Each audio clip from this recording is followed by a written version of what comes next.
Hi guys, day 15 of 75 hard days challenge. അങ്ങനെ നമ്മൾ 15ാമത്തെ ദിവസമെത്തി. രാവിലെ തന്നെ കുറെ കിച്ചുകിച്ചൊക്കെ ഉണ്ടായതുകൊണ്ട്, കുറച്ചധികം കിച്ചുകിച്ചൊക്കെ ഉണ്ടായതുകൊണ്ട് തന്നെ ആവിയൊക്കെ പിടിച്ചിട്ടായിരുന്നു ഈ യോഗക്കും അതേപോലെ ജിമ്മിനും ഒക്കെ പോയിട്ടുണ്ടായിരുന്നു. കാരണം ഇപ്പോൾ ജിമ്മ് പോകുന്ന സമയത്ത് എനിക്ക് വേഗം എൻ്റെ തല വേർക്കും, അതുകൊണ്ടാണ് ഈ ചുമയും കാര്യങ്ങളൊക്കെ വരുന്നത്.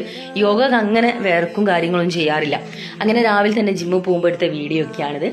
ജിമ്മിൽ ഇപ്പോൾ 3ാമത്തെ ദിവസം ആയ സമയത്ത് 2 ദിവസം വലിയ കുഴപ്പമൊന്നും ഉണ്ടായിരുന്നില്ല. പക്ഷെ ഇന്ന് കുറച്ച് ലാഡറിൽ ചെയ്യാനും അങ്ങനെ കുറച്ചധികം കാര്യങ്ങളൊക്കെ ഉള്ളതുകൊണ്ട് നല്ല രീതിയിൽ തന്നെ ടയേർഡായിരുന്നു.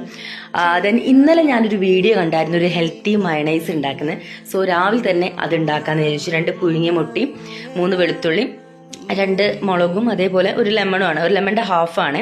കുറച്ച് ഉപ്പും വെള്ളവും ഒഴിച്ചിട്ട് നല്ലതുപോലെ ക്രീമി പരുവാക്കിയെടുത്ത്. സോ ഇത് ഉണ്ടാക്കി വെച്ചുള്ള ഗുണം വെച്ചാൽ നമുക്ക് സാലഡ് കഴിക്കുന്ന സമയത്ത് അധികം ആളുകൾക്ക് ഈ പച്ചക്കറിയൊക്കെ തിന്നുമ്പോൾ ഭയങ്കര ഒരു ഇഷ്ടമില്ലായ്മ ഉണ്ടാവും. എനിക്കിഷ്ടമാണ്, പക്ഷെ അത് കുറച്ചുകൂടെ ഒന്ന് ടേസ്റ്റ് ആക്കാൻ വേണ്ടി, ടേസ്റ്റ് എൻഹാൻസ് ചെയ്യാൻ വേണ്ടി നമുക്ക് ഇതേ രീതിയിലുള്ള ഹെൽത്തി മയണൈസ് ഒക്കെ യൂസ് ചെയ്യാം. സോ രാവിലെ ആ ഒരു മയണൈസ് ഒക്കെ ചേർത്തിട്ട് നമ്മൾ പച്ചപ്പപ്പായ ഉപ്പേരി വെച്ചതും പഴുത്ത പപ്പായും ആയിരുന്നു, പിന്നെ മുട്ടയായിരുന്നു കഴിച്ചത്. ഉച്ചയാവുന്ന സമയത്ത് ഇതേപോലെ തന്നെ നമ്മളെ കോളിഫ്ലവർ ഉണ്ടായിരുന്നു, പഴുത്ത പപ്പായ ഉണ്ടായിരുന്നു, പിന്നെ ക്യാബേജും കോളിഫ്ലവറും പിന്നെ ഈ മയണൈസും ഒക്കെ ചേർത്തുള്ള ഒരു സാലഡ് ആയിരുന്നു ഉണ്ടായിരുന്നത്.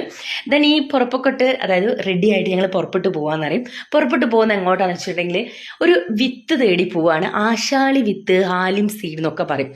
അത് സംഭവം അടിപൊളിയാണെന്നൊക്കെയാണ് പറയുന്നത്. അപ്പോൾ ആ ഒരു വിത്ത് വാങ്ങാൻ വേണ്ടി നടപ്പാണ്. ഒരുപാട് സ്ഥലത്ത് പോയി കിട്ടിയില്ല. ദെൻ നമ്മളെ ബ്ലൂ ഡയമണ്ട് മോളിലൊക്കെ പോയി, നെസ്റ്റോ കയറിപ്പോയി.